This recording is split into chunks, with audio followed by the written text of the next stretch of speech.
3 নম্বর বড় parenting mistake, সেটা হচ্ছে কাজ আদায় করার জন্য বাচ্চাকে লোভ দেখানো অথবা ভয় দেখানো।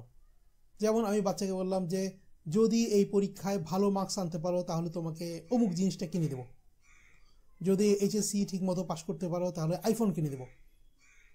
ওকে, এই যে এটা হচ্ছে লোভ দেখিয়ে কাজ আদায় করা। যদি এটা করো তাহলে এটা দেবো, যদি এটা করো তাহলে ওইটা দিব। তখন মানে আমরা বাচ্চাকে লোভ দেখিয়ে কি করি, ঘুষ দেই আর কি, ব্রাইবিং করি। অথবা আরেকটা কাজ আমরা করি, সেটা হচ্ছে ভয় দেখিয়ে কাজ আদায় করি। যদি ফেল করো তাহলে এটা করে ফেলবো, ঘর থেকে বের করে দিব। যদি এইটা করো তাহলে ওইটা করবো হবে, কিন্তু যদি পরীক্ষায় ফেল করো তাহলে হোস্টেলে পাঠিয়ে দিব। যদি বেশি দুষ্টামি করো তাহলে অমুকটা করবো তমুকটা করবো। এইরকম করে বাচ্চাকে আমরা ভয় দেখিয়ে কাজ আদায় করার চেষ্টা করি। তাহলে লোভ দেখানো যেমন ভুল প্যারেন্টিং, ভয় দেখানোও তেমন ভুল প্যারেন্টিং। একটা সময় বাচ্চা বুঝতে পারে যে আমরা আসলে যেটা করব বলে বলছি সেটা আমরা আসলে করব না, মানে আমরা সেটা করতে পারবো না, অ্যাফোর্ড করতে পারবো না। এটা যখন সে বুঝতে পারে তখন এই ব্যাপারটাকে মনে করে যে এটাই নিয়ম, এভাবেই করেই কাজ আদায় করতে হবে।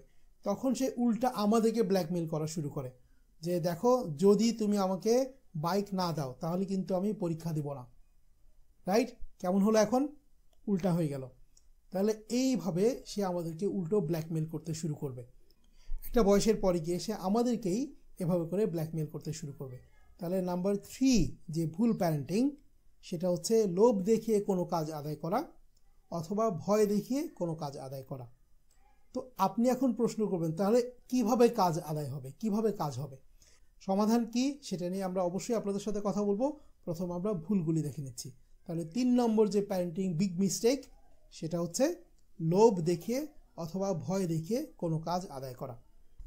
লোভ বা ভয় দেখিয়ে কাজ করানোর যে ব্যাপারটি, সেটি সমাধান করার জন্য যে অ্যাকশন প্ল্যানটি আছে তার মধ্যে আমরা কি করতে পারি, আমরা তাকে লোভ বা ভয় দেখাবো না, পরিবর্তে তাকে তার কাজে উৎসাহ দিব এবং তার সাথে কানেক্ট করব।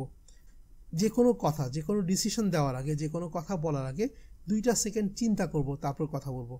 যে এই যে আমি কথাটি বলছি এটির পরবর্তী রিঅ্যাকশন কি হতে পারে সেটি চিন্তা ভাবনা করে তারপর আমরা কথা বলবো। বাকিগুলি আগের মতো। প্রোঅ্যাক্টিভ প্যারেন্টিং, যেটি প্রত্যেকটা প্যারেন্টিং প্রবলেমেরই খুব ভালো একটা সলিউশন। রিঅ্যাক্টিভ না হওয়া, আগে থেকে সেট করে রাখা যে এই সিচুয়েশনে আমি কি বলতে পারি, এবং তৎক্ষণাৎ আমরা নিজেরা রিঅ্যাক্টিভ হব না, রেগে যাব না বা রিঅ্যাকশন দেখাবো না। রাইট? আসলে আমাদের এই অ্যাকশনগুলি থেকেই কিন্তু আমাদের বাচ্চারা প্রবলেম সলভ করা শিখবে এবং পরবর্তীতে এই যে পৃথিবীটা তাদেরকে আমরা দিয়ে যাব, তাদের হাতে রেখে যাব, তারা কিন্তু একটি ভালো মানুষ হিসাবে পৃথিবীতে থাকতে পারবে।